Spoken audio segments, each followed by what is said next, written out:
欢迎来到小鹿故事会，听故事，长智慧，品人生。每天分享精彩民间故事。今天的第一个故事，美妇去世时，3条蛟龙卧他坟头大哭，道士真是作孽。听说了吗？那柳家村的柳妹儿走的那叫一个离奇呀！村头的老王头一边抽着旱烟袋，一边跟几个闲汉嚼着舌根子。咋离奇了？不就是病死了吗？旁边的小李子不解地问。病死？哼，哪有那么简单？他下葬那天，你们是没瞧见，3条黑不溜秋的蛟龙就在他坟头上盘着，哭的那叫一个伤心哟，跟死了亲娘似的。老王头压低了声音，神秘兮兮地说：蛟龙？您可别逗了，这年头哪有龙啊？小李子一脸不信。嘿，你还别不信，这事儿村里人都瞧见了。那道士来了之后直摇头，嘴里还念叨着真是作孽呀。老王头说完叹了口气，似乎这事儿还藏着不少猫腻。这事儿得从1个月前说起。柳妹儿是柳家村出了名的大美人，皮肤白皙，眉眼如画，可惜命不好，早年丧夫，留下她一个弱女子，守着几分薄田，日子过得紧巴巴的。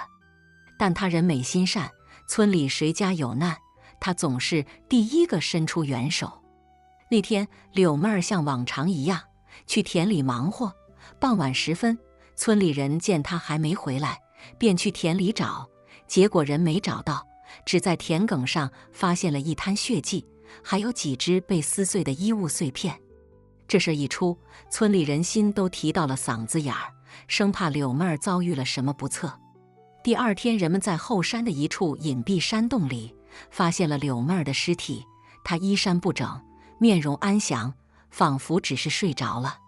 可让人奇怪的是，她身上没有任何外伤，连一滴血都没流，这死法实在让人费解。村里人议论纷纷，有的说是被妖精吸干了精气，有的说是遇到了不干净的东西。直到柳妹儿下葬那天，诡异的事儿才真正开始。那天天空阴沉沉的，乌云密布，仿佛要压下来似的。柳妹儿的棺材被抬到了村后的墓地，刚挖好的坟坑旁围满了前来送行的村民。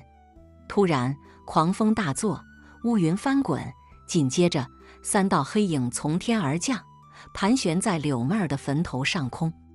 众人定睛一看，那竟是3条浑身漆黑、鳞片闪闪发光的蛟龙。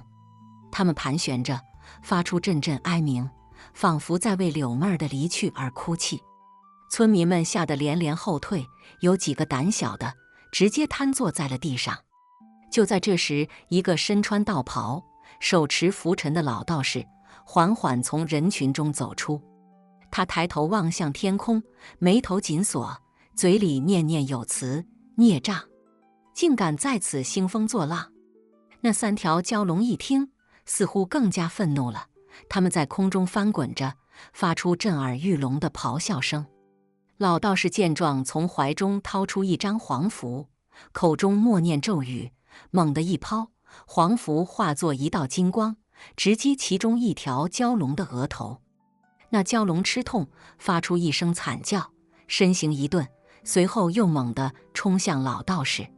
老道士却不慌不忙，从袖中抽出一把短剑，迎了上去。剑光闪烁，与蛟龙斗得难解难分。另外2条蛟龙见状，也加入了战斗。一时间，天空中剑光龙影交织，雷声轰鸣，仿佛要将这天地都撕裂开来。村民们吓得抱头鼠窜，四处躲避。就在这时，老道士突然大喝一声：孽障，还不速速现身！话音未落，他手中的短剑猛地刺向其中1条蛟龙的腹部。那蛟龙吃痛，身形一顿，竟化作了一股黑烟，消散在了空中。另外2条蛟龙见状，也吓得连连后退，最终也化作了黑烟，消失得无影无踪。老道士收剑入鞘，走到柳妹儿的坟前，叹了口气，道：真是作孽呀！这女子本不该由此结束。村民们围了上来，纷纷询问老道士这是咋回事。老道士叹了口气，缓缓道出了事情的真相。原来柳妹儿在生前曾救过一条受伤的小蛇，那小蛇其实是条蛟龙的幼崽，为了报恩，她一直暗中保护着柳妹儿。可没想到，这却给柳妹儿带来了杀身之祸。那天，柳妹儿去田里忙活，遇到了一个法力高强的妖怪。那妖怪见柳妹儿长得漂亮，便起了色心，想要将她掳走。关键时刻，那条蛟龙幼崽出现了，他与妖怪斗得难解难分，可最终还是不敌，被妖怪重伤。那妖怪见蛟龙幼崽不好对付，便使了个诡计，将柳妹儿骗到了山洞里，想要强行占有她。柳妹儿拼死反抗，可无奈力量悬殊，最终还是被妖怪得逞。而那妖怪为了防止蛟龙幼崽再来找麻烦，便用妖法将柳妹儿折磨致死，让她在痛苦中失去了意识。蛟龙幼崽得知消息后悲痛欲绝，他发誓要为柳妹儿报仇。于是他找到了自己的2位兄长，一同前来找那妖怪算账。可没想到，那妖怪法力高强，他们根本不是对手。就在他们准备拼死一搏时，老道士出现了。他见这3条蛟龙虽然凶猛，但眼中却透着一股正义之气，便知道他们并非恶类。于是他出手相助，将妖怪斩杀。可那妖怪死前却使出了最后的妖法，将柳妹儿的魂魄封印在了他的身体里，让他无法超生。而这3条蛟龙因为与柳妹儿有着深厚的渊源，所以能感受到她的痛苦和不甘，才会在她坟头上哭泣。老道士说完叹了口气，道：这女子命苦啊，本想救一条小蛇，却没想到因此惹上了杀身之祸。而那3条蛟龙也因为报恩之心，陷入了这场无妄之灾。村民们听完，都纷纷摇头叹息，为柳妹儿的遭遇感到惋惜。而那条蛟龙幼崽在得知真相后，也默默地离开了这里，去寻找能让柳妹儿超生的方法了。这事儿虽然过去了很久，但每当提起柳妹儿和3条蛟龙的故事时，村里人还是会感慨万分。他们都说，这世界上啊，真是无奇不有，有时候好心也会办错事呢。而柳妹儿的坟头，从那以后便再也没有人敢靠近了。每当夜深人静时，还会隐隐听到阵阵哭声，有人说那是3条蛟龙在为她哭泣呢。这事儿传得沸沸扬扬，连周边几个村子的人都知道了。大家议论纷纷，都说柳妹儿命苦，遇到了这等邪乎事儿。而那条蛟龙幼崽也成了大家茶余饭后的话题。过了几年，村里来了个游方和尚，他听说了柳妹儿的事儿后，便来到了她的坟前。他双手合十，口中念念有词，似乎在为她超度。过了好一会儿，那和尚才站起身来，叹了口气，道：这女子啊，执念太深，恐怕难以超生。村民们围了上来，纷纷询问和尚可有办法。和尚摇了摇头，道：这世间的因果循环皆有定数，非人力所能改变。我只能为他念经祈福，至于能否超生，还得看他自己的造化。村民们听了，都失望地叹了口气。而那条蛟龙幼崽，自从上次离开后，就再也没有回来过。有人说他去了很远的地方，去寻找能让柳妹儿超生的方法了。也有人说他因为无法为柳妹儿报仇，愧疚难当，已经找个地方自尽了。这事儿啊，就像一团迷雾，笼罩在柳家村的上空，久久不散。每当夜深人静时，那隐隐的哭声还会在村子里回荡，仿佛在诉说着那段凄美的故事。而那3条蛟龙也成了柳家村的一个传说，每当有人提起时，总会让人心生敬畏。大家都说，这世界上啊，有很多事儿是科学解释不了的，也许那些看似离奇的故事背后，都藏着不为人知的秘密呢。这事儿虽然过去了很久很久，但每当有人聊起柳妹儿和3条蛟龙的故事时，总会让人感到一阵唏嘘。毕竟这世界上啊，真是无奇不有，有时候好心也会办错事，而有些事情一旦开始就再也回不了头了。打那以后啊，柳家村算是彻底出名了，周边几个村子，甚至是更远的地方，都知道这儿有个美妇，因为救了一条小蛇，最后惹上了大麻烦，死了都不得安宁。这事儿传得越来越邪乎，连外头的那些个江湖术士、道士、和尚啥的，都纷纷跑来，想要一探究竟。他们有的说是要超度亡魂，有的说是要斩妖除魔，可到最后一个个都灰溜溜的走了，啥也没干成。村里人见状更是吓得不行，生怕这邪乎事儿哪天就落到自己头上。于是啊，大伙商量着，要不给柳妹儿重新找个地儿下葬，说不定能破了这邪门的事儿。可这话刚一说出来，就被那老王头给否决了。不行不行，你们忘了那3条蛟龙了？他们要是知道你们动了柳妹儿的坟，还不得把这村子给拆了？大伙一听，都吓得连连点头，觉得老王头说的在理。于是这事儿就这么搁置下来了。可没想到，就在大伙儿以为这事儿就这么过去了的时候，又出事儿了。那天村里的小柱子因为贪玩，跑到了后山去摘野果子，结果他无意间发现了一处隐蔽的山洞，里面竟然有亮光。小柱子好奇，就悄悄地凑了过去，想看看里面到底有啥。可没想到，他刚靠近洞口，就听见里面传来了阵阵哭泣声，还有人的说话声。小柱子吓得一激灵，连忙往后退。可就在这时，他一不小心踩到了地上的枯枝，发出了咔嚓一声响。里面的哭声和说话声立刻停了下来，紧接着就听见一阵脚步声朝洞口走来。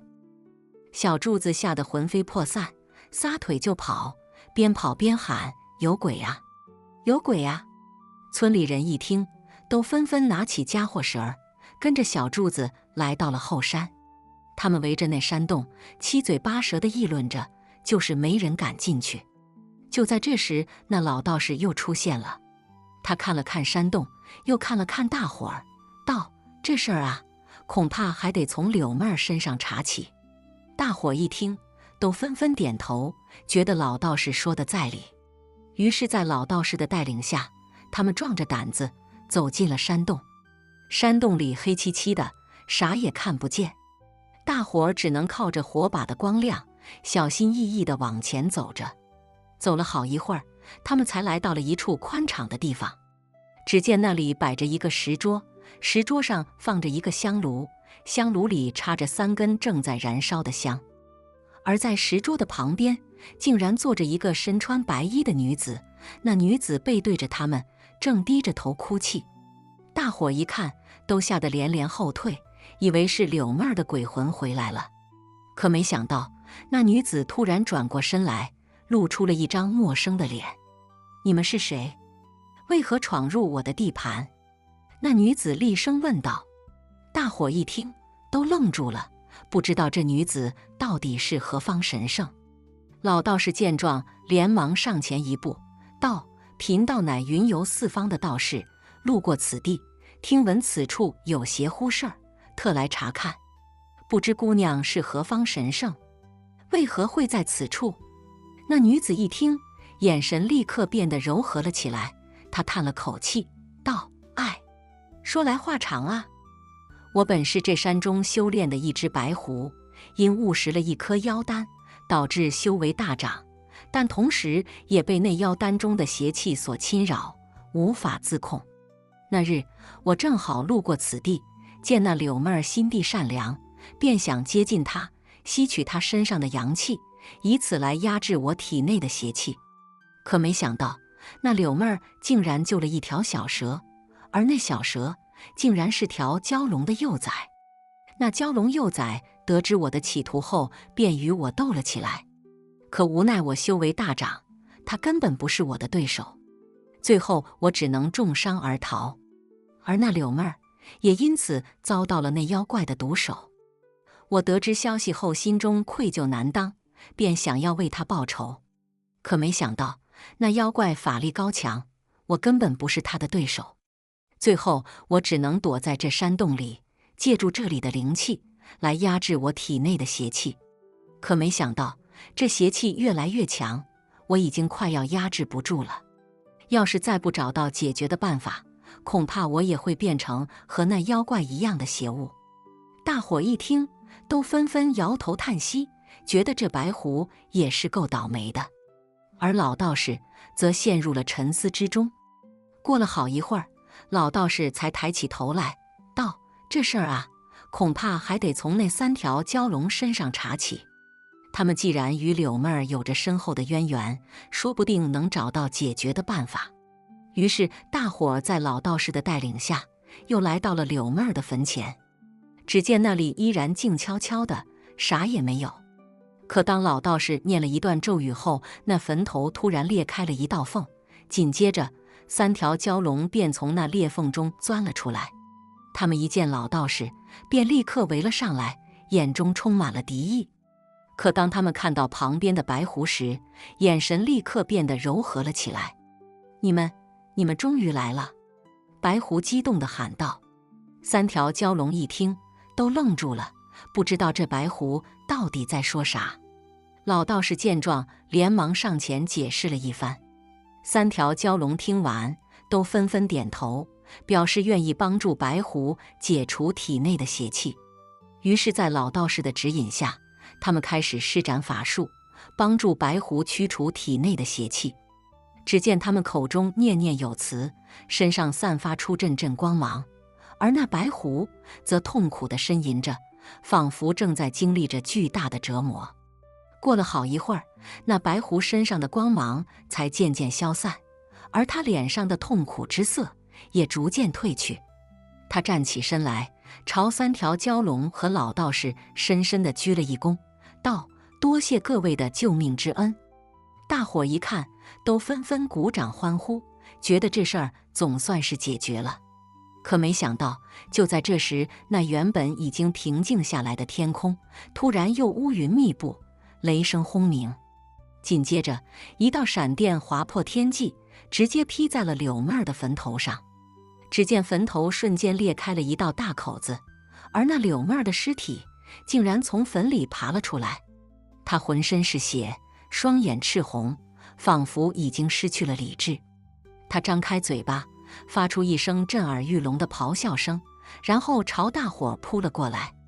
大伙一看，都吓得魂飞魄散，撒腿就跑。可那柳妹儿却像是中了邪似的，速度奇快，眨眼间就追上了几个人，将他们扑倒在地，然后张开嘴巴，狠狠地咬了下去。啊！那几个人发出凄厉的惨叫声，然后就没了动静。而柳妹儿则像是上瘾了似的，继续追赶着其他的人。大伙儿吓得四处逃窜，不知道该怎么办才好。而老道士则站在原地一动不动，仿佛在等待着什么。就在这时，那3条蛟龙突然腾空而起，朝柳妹儿扑了过去。他们口中喷出熊熊的火焰，想要将柳妹儿烧成灰烬。可没想到，那柳妹儿竟然不怕火，反而张开嘴巴，将那些火焰全部吞了下去。3条蛟龙一看，都愣住了，不知道这柳妹儿到底是啥玩意儿。而老道士则趁机念起了咒语，想要将柳妹儿定住。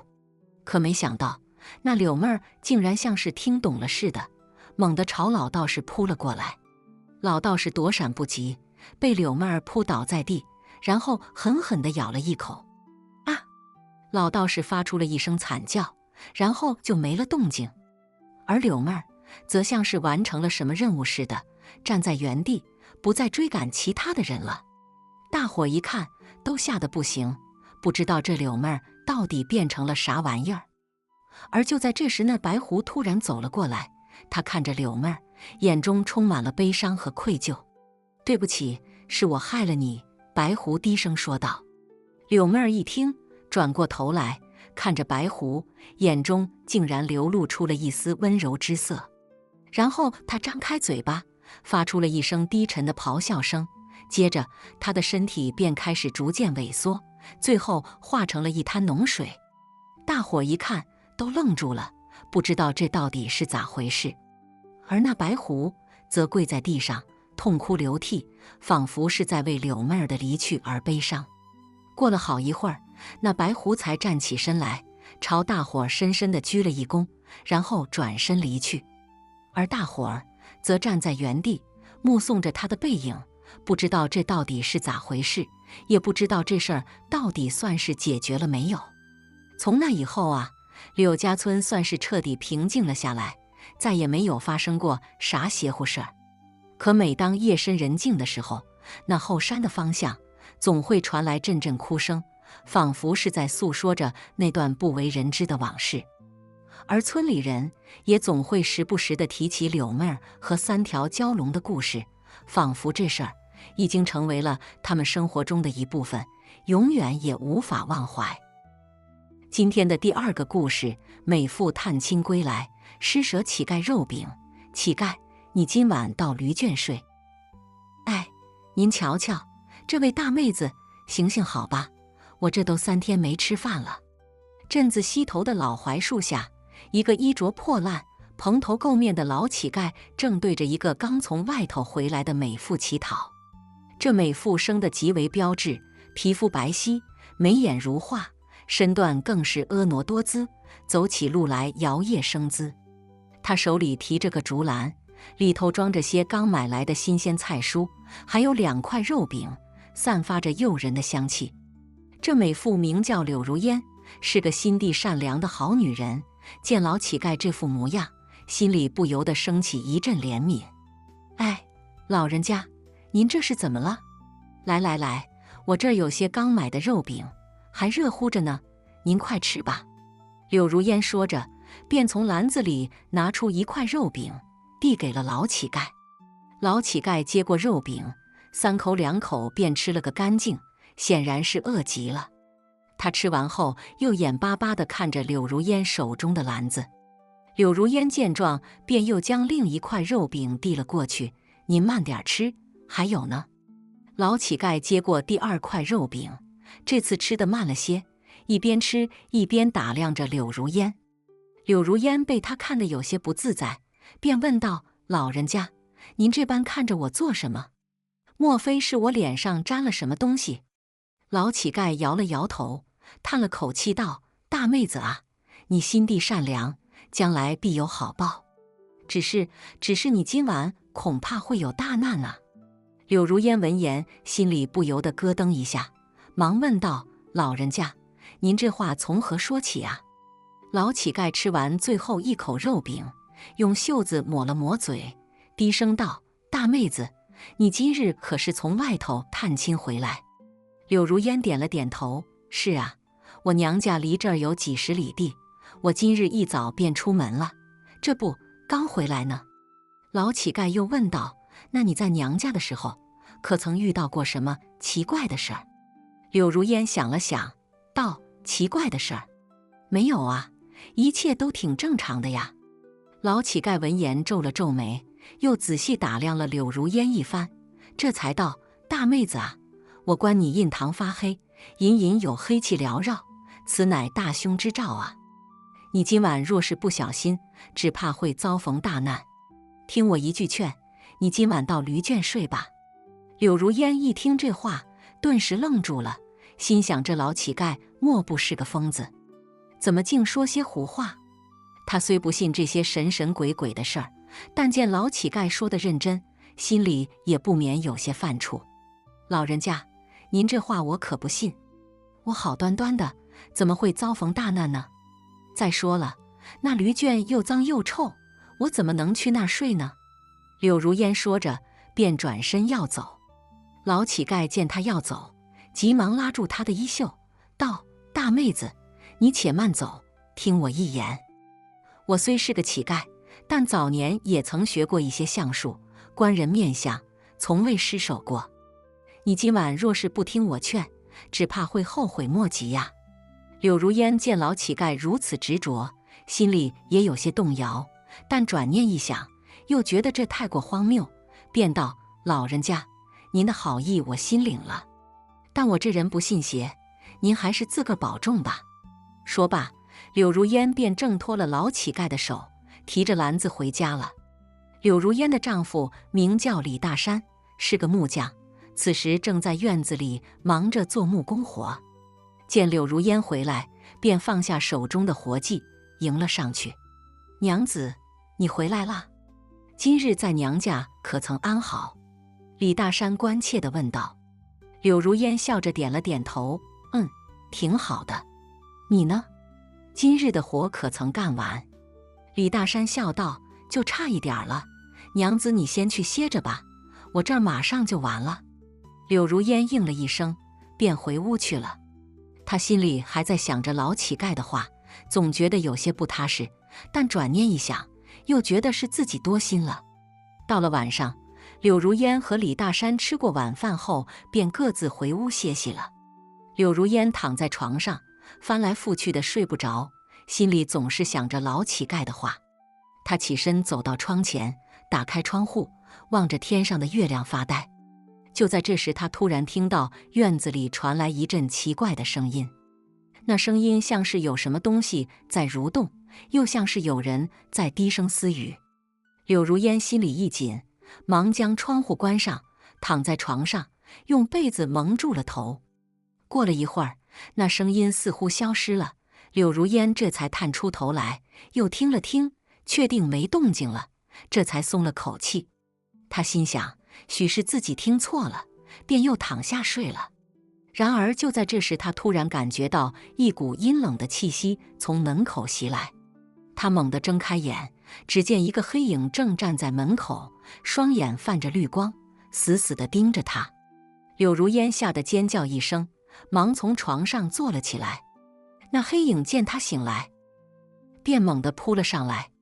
柳如烟惊慌失措，忙伸手去抓桌子上的油灯，想要看清那黑影到底是什么东西。然而那黑影速度极快，她刚抓到油灯，便被那黑影扑倒在地。她手中的油灯也飞了出去，摔在地上，熄灭了。柳如烟在黑暗中拼命挣扎，但那黑影的力气极大，她根本挣脱不开。就在这时，她突然感觉到一阵剧痛从腹部传来。她低头一看，只见那黑影的爪子已经深深地插进了她的肚子里。柳如烟疼得撕心裂肺，大声呼救。然而她的呼救声却被那黑影的嘶吼声淹没。她只觉得自己的生命正在一点点流逝，意识也开始变得模糊起来。就在这时，她突然听到院子里传来一阵驴叫声，紧接着那黑影似乎被什么东西惊扰了，猛地从她身上抽离，向门口窜去。柳如烟趁机从地上爬了起来，踉跄着跑到门口，将门打开。只见院子里一头毛驴正对着门口狂叫不止，而那头毛驴的身上似乎还缠绕着一道淡淡的光芒。柳如烟愣住了，她不明白这到底是怎么回事。就在这时，她突然听到身后传来一阵脚步声。她回头一看，只见李大山正提着灯笼，急匆匆地跑了过来。娘子，你怎么样了？我听到你叫唤，忙扔下手里的活跑了过来。李大山关切地问道。柳如烟看着李大山，眼泪夺眶而出。她一把抱住李大山，哭道：大山，我差点就见不到你了。有个黑影想要杀我。李大山闻言脸色大变，他忙将灯笼递给柳如烟，让她照亮，自己则走到院子里四处查看。然而院子里除了那头狂叫的毛驴外，什么也没有。娘子，你先回屋歇着，我在这里守着，看看那黑影还会不会出现。李大山说着，便要送柳如烟回屋。然而就在这时，他突然听到院子里传来一阵奇怪的声响。他忙循声望去，只见那头毛驴正躺在地上，浑身抽搐，口吐白沫，而他的身上那道淡淡的光芒也已经消失了。李大山心中一惊，忙跑到毛驴身边查看他的情况。然而那头毛驴已经没了气息，显然已经死了。李大山看着死去的毛驴，心里不由得升起一阵悲痛。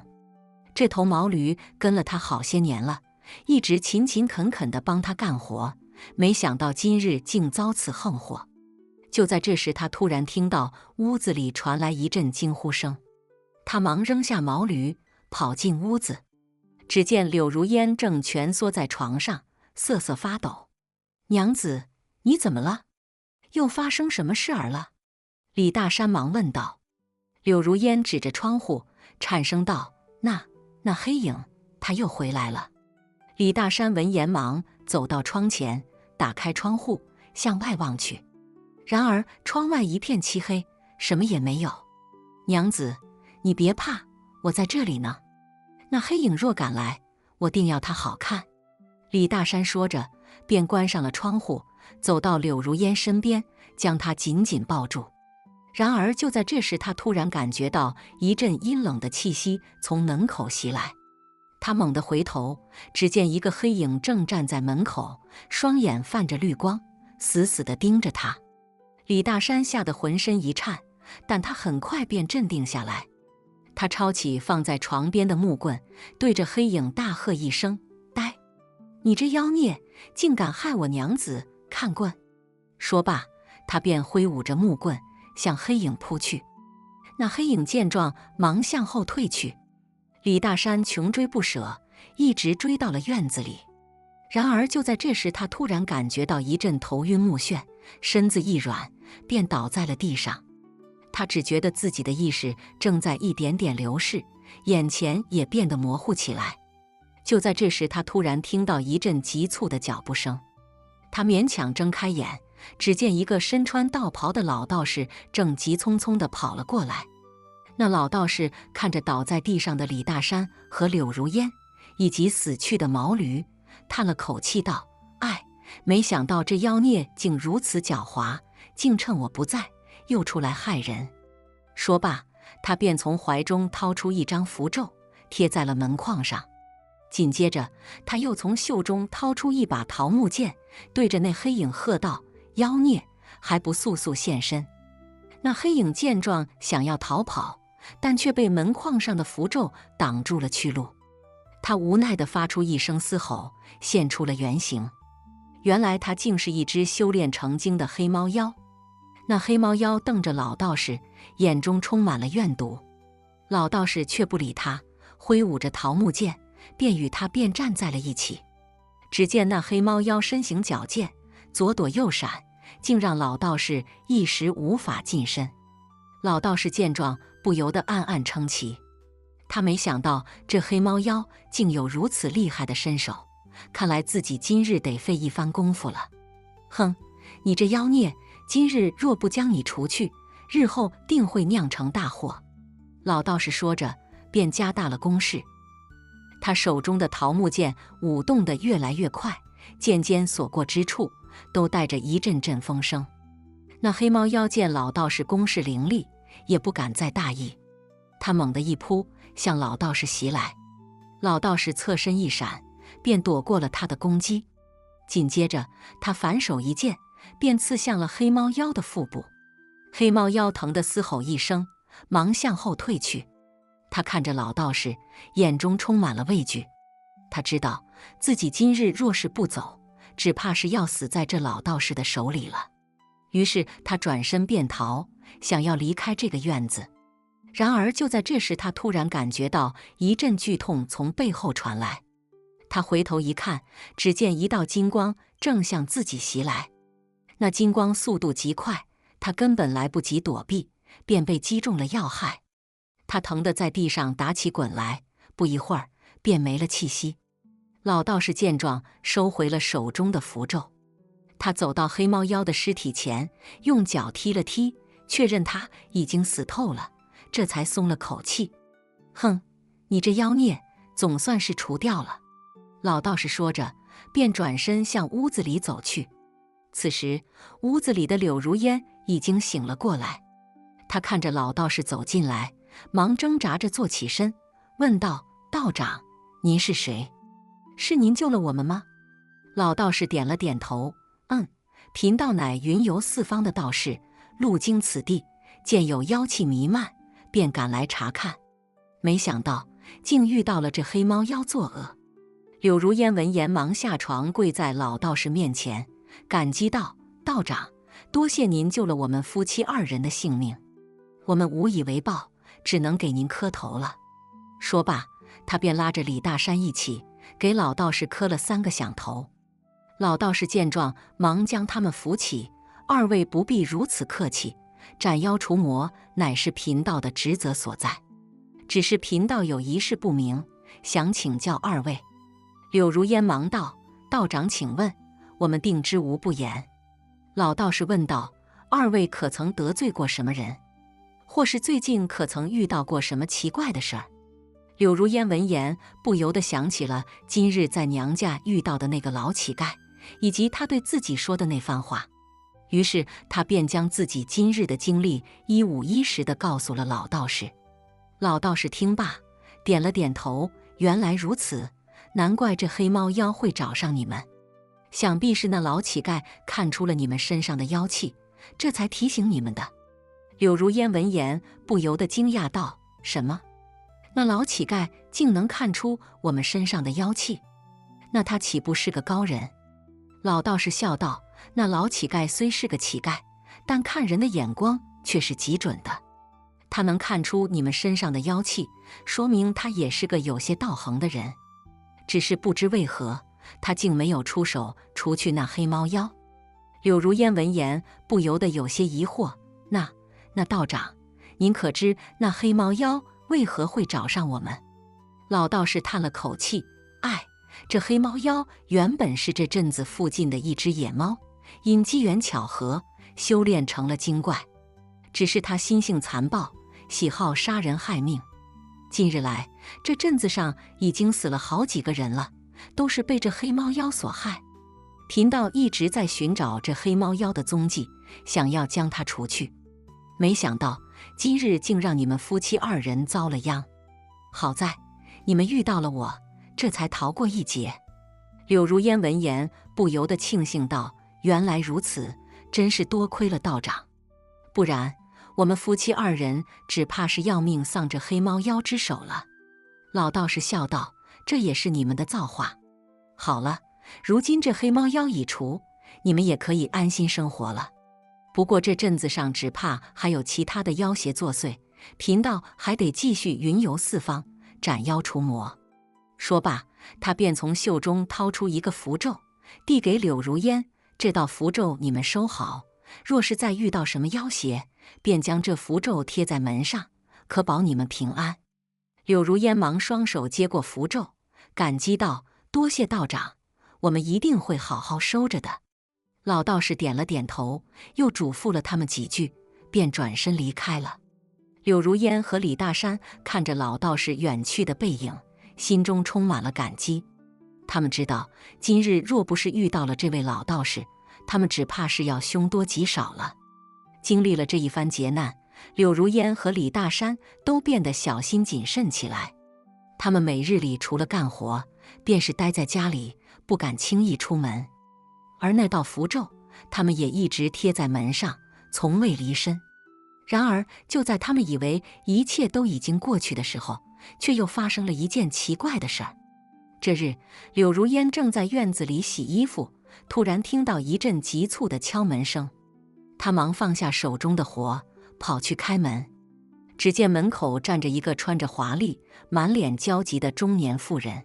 “请问，这里是李大山家吗？”那中年妇人问道。柳如烟点了点头：“是啊，您是？”那中年妇人忙道：“我是这镇子上陈员外的夫人。我家老爷近日里突然得了一种怪病，请了好几位大夫，都瞧不出个所以然来。我听人说你家曾遇到过妖邪，被一位老道士给救了。我想请问，那位老道士现在何处？能否请他来救救我家老爷？”柳如烟闻言，不由得皱了皱眉。他心里明白，那老道士已经离开了，此刻只怕已经走得远了。但他看着陈夫人满脸焦急的模样，又有些不忍拒绝。夫人，实在抱歉，那老道士已经离开了，此刻只怕已经走得远了。您若是想找他，只怕是不太容易了。柳如烟说道。陈夫人闻言不由得失望地叹了口气，但她并没有放弃，而是又问道：那您能告诉我，那老道士长什么模样吗？或许我能自己去找他。柳如烟想了想，便将自己记得的老道士的模样告诉了陈夫人。陈夫人闻言忙点了点头，转身离开了。柳如烟看着陈夫人远去的背影，心里不由得有些感慨。她没想到这镇子上竟还有其他人也遭遇了妖邪的侵扰。她希望那陈员外能够吉人天相，逃过这一劫。然而事情的发展却出乎了她的意料。这日傍晚，陈夫人突然带着几个家丁，气势汹汹地闯进了她家。你们这群骗子，竟敢骗我！陈夫人指着柳如烟，大声骂道。柳如烟闻言不由得愣住了。夫人，您这话从何说起啊？我们何时骗过您？陈夫人怒道。你们还说没有？我按照你们说的模样去找了那老道士，结果根本没有找到。我家老爷的病情却越来越严重了。你们若不是骗子，那是什么？说罢，他便让家丁们将柳如烟和李大山抓了起来，要送他们去官府问罪。柳如烟和李大山被突如其来的变故吓得不知所措，他们不知道这陈夫人为何会突然翻脸不认人，更不知道这背后到底隐藏着什么阴谋。他们被家丁们押着，一路来到了镇子上的衙门。衙门里的官老爷听了陈夫人的状告，便下令将他们二人收监候审。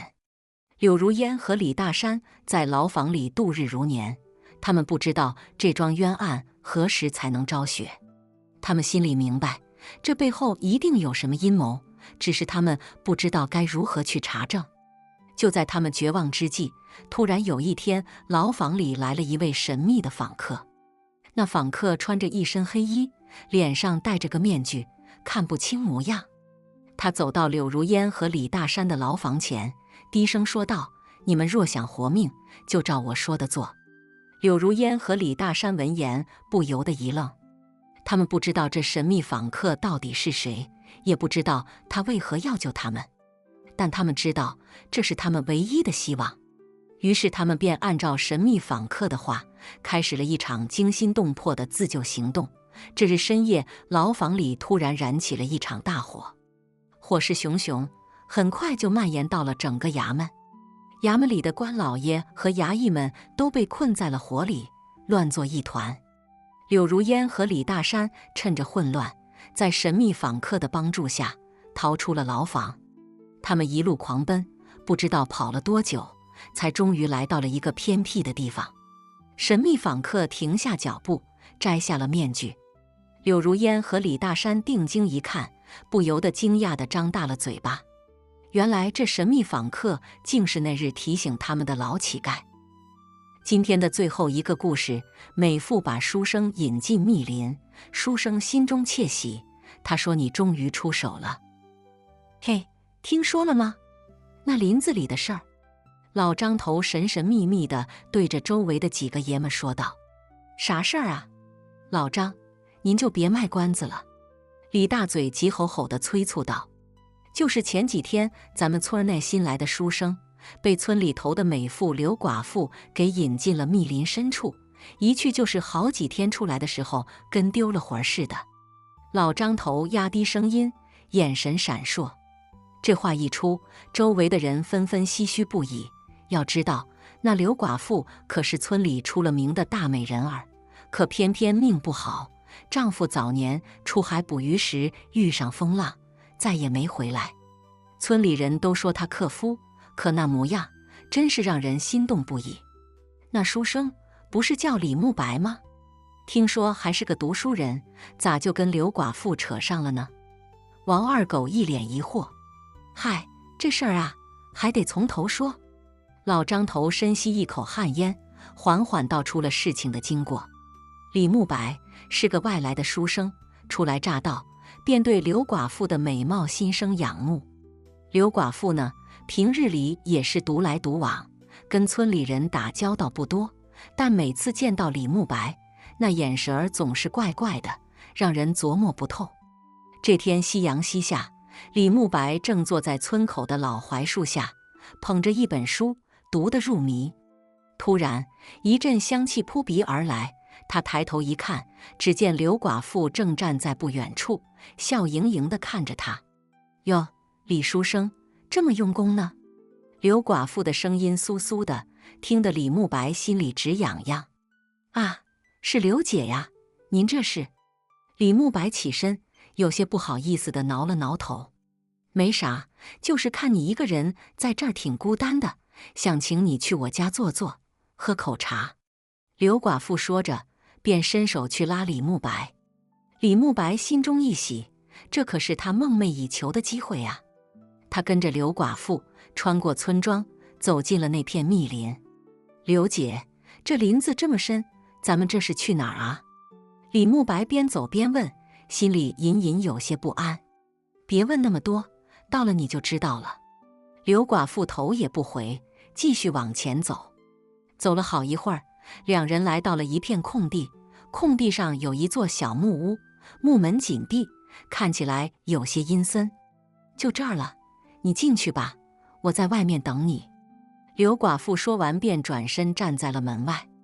李慕白心里嘀咕，这刘寡妇葫芦里到底卖的什么药？但他还是鼓起勇气推开了木门。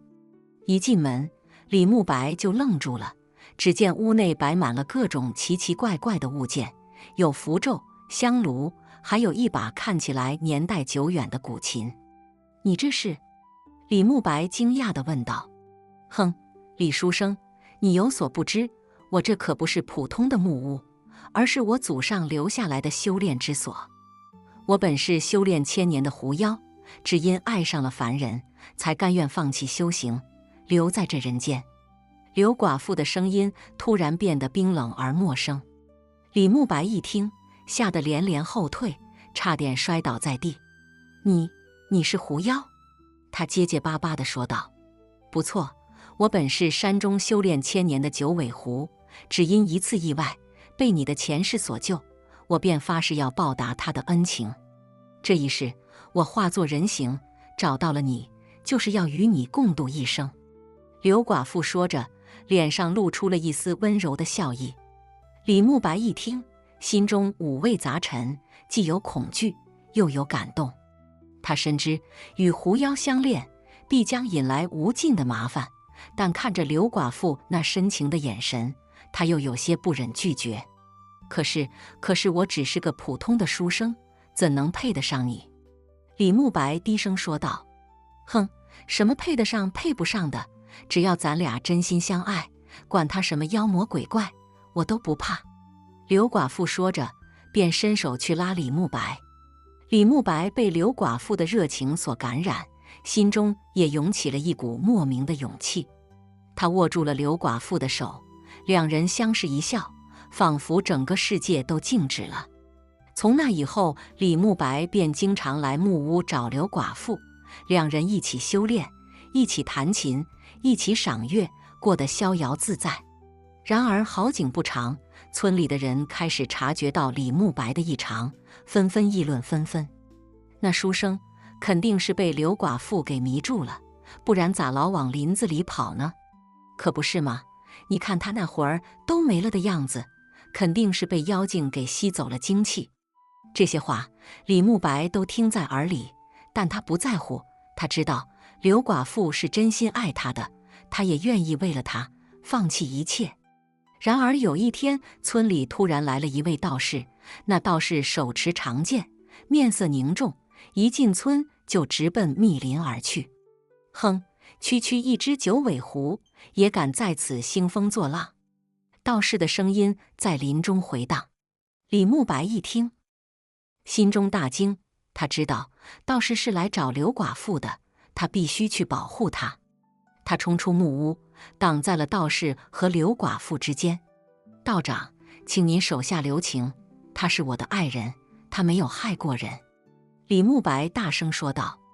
道士看着李慕白，摇了摇头：“书生啊，书生，你可知他乃是狐妖，与你相恋，只会害了你啊！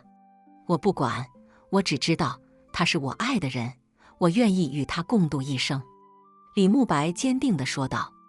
道士叹了口气，挥剑便要向刘寡妇砍去。就在这时，刘寡妇突然化作一道白光，冲向了道士。砰！一声巨响，两人打在了一起。李慕白看得目瞪口呆，他没想到刘寡妇竟然有如此强大的法力。然而就在这时，道士突然使出了一招绝技，将刘寡妇打回了原形，一只浑身是伤的九尾狐。不！李慕白大喊一声，冲上前去，抱住了九尾狐。你没事吧？他哽咽着问道。九尾狐虚弱地睁开了眼睛，看了李慕白一眼，然后缓缓地闭上了眼睛。我不后悔，他低声说道。李慕白抱着九尾狐的尸体，哭得撕心裂肺。他知道，他失去了最爱的人，也失去了自己的一切。从那以后，李慕白便离开了村庄，再也没有回来过。人们都说他被狐妖迷了心窍，疯掉了。但只有他自己知道，他是为了爱情，为了那份真挚的感情，付出了自己的一切。故事传遍了整个村子，也传到了很远很远的地方。人们都在议论着李慕白和刘寡妇的爱情故事，有的人说李慕白傻，有的人说他痴情。但不管怎样，这段故事都成为了人们茶余饭后的谈资，永远地流传了下来。而那片密林也因为这段故事变得更加神秘莫测。每当夜幕降临，林中总会传来一阵阵悠扬的琴声，那是刘寡妇在弹奏古琴，为李慕白诉说着那段永不磨灭的爱情。直到有一天，一个年轻的旅人无意间闯入了这片密林，他听到了琴声，循声而去，来到了那座小木屋前。他推开门，只见屋内空无一人，但那把古琴却还在静静地摆放着。他抚摸着古琴，仿佛能感受到刘寡妇的气息。就在这时，一阵风吹过，他仿佛看到了刘寡妇的身影，在林中翩翩起舞。你是刘寡妇吗？他轻声问道。然而回答他的只有那阵风和那把静静的古琴。从此以后，这个年轻的旅人便留在了这片密林。他每天都会来到小木屋前，弹奏古琴，仿佛在等待着什么。而每当夜幕降临，林中总会传来一阵阵琴声，那是他在为刘寡妇弹奏，为那段永不磨灭的爱情诉说着永恒的思念。那天以后，年轻的旅人，大伙儿都管他叫小林，就成了密林里的常客。每天天不亮，他就揣着干粮和水壶往林子里钻。村里人都说他中了邪，可小林自个心里明白，他是被那段琴声勾了魂儿，被那段爱情故事拽了心。小林坐在小木屋前，手指在古琴的弦上跳跃，弹出的曲子时而欢快，时而忧伤，就像他和刘寡妇那未曾谋面却又仿佛相识千年的情感纠葛。他总觉得每次弹琴的时候，刘寡妇就在不远处看着他，那眼神温柔又带着点神秘。有一天，小林弹着弹着，突然感觉身后有人，他一回头，差点没吓趴下。刘寡妇就站在他身后，一脸笑意地看着他。哎呀妈呀，你可吓死我了！小林拍着胸口，喘着粗气说：“呵呵，别怕，我不会害你的。”刘寡妇的声音还是那么酥酥的，听得小林心里直痒痒。你真的是刘寡妇？小林瞪大眼睛，上下打量着面前这个美艳绝伦的女人。你说呢？刘寡妇微微一笑，转身走进了木屋。小林愣了半晌，这才跟了进去。一进屋，他就闻到了一股淡淡的香气，那是刘寡妇身上的味道，让他觉得既熟悉又陌生。你你咋会在这儿？”小林结结巴巴地问道。“我一直都在这里，只是你看不见罢了。”刘寡妇说着，走到古琴旁坐了下来。小林看着她，心里五味杂陈。他知道眼前的这个女人既不是妖精，也不是凡人，但她到底是谁，他又说不清楚。你到底是啥？”小林鼓起勇气问出了心中的疑惑。刘寡妇微微一笑，没有直接回答，而是弹起了古琴。琴声悠扬，仿佛能穿透人的心灵。小林听着听着，就觉得自己好像飘了起来，灵魂出窍了一般。就在这时，木屋的门突然开了，一阵狂风卷了进来，带着一股浓重的妖气。小林定睛一看，只见一只巨大的黑狐站在门口，双眼如炬，死死地盯着刘寡妇。不好，是黑狐妖！刘寡妇脸色大变，一把拉住小林，就要往外跑。可那黑狐妖哪肯放过他们，张开血盆大口就朝他们扑了过来。刘寡妇一把将小林推开，自己则迎了上去，和黑狐妖打在了一起。小林摔了个屁墩儿，爬起来一看，只见刘寡妇和黑狐妖斗得难解难分。他急中生智，抄起旁边的香炉，就朝黑狐妖砸了过去。砰！一声巨响，香炉砸在黑狐妖的脑袋上，黑狐妖哀嚎一声，倒在了地上。刘寡妇趁机一剑刺穿了他的喉咙，黑狐妖挣扎了几下，便没了动静。呼，终于解决了。刘寡妇喘了口气，转身看向小林：“你没事儿吧？”小林关切地问道。